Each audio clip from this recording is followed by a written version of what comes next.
नमस्कार, कसे आहात सगळे? नेहमीप्रमाणे दिवसाची सुरुवात झाली. पटकन मी माझं आवरून घेतलं. हे बिनबुलाए मेहमान ना सण असल्यावर तर आलेच पाहिजे.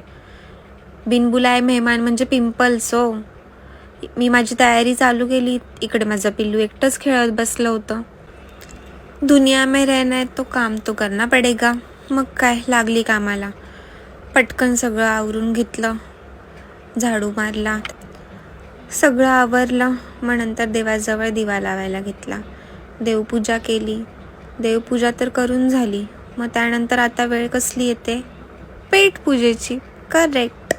मग पेटपूजेसाठी मी दूध आणि राजगिऱ्याचा लाडू घेतला. मस्त लागतो खूप दुधामध्ये राजगिऱ्याचा लाडू. तुम्ही पण ट्राय करून बघा. त्यानंतर मग कपडे सुकलेले तर ते घड्या करून ठेवले. कपड्यांचा घड्या करायचा एवढा कंटाळा आहे ना मला, बट आता काय ऑप्शन नाही. मग रांगोळी काढली. तशी रांगोळी एवढी जमत नाही, पण ट्राय केली. हॅपी दसरा सगळ्यांना. भेटूयात आपण पुढच्या व्लॉगमध्ये. काहीतरी सरप्राईज आहे. गेस करा तुम्ही काय सरप्राईज.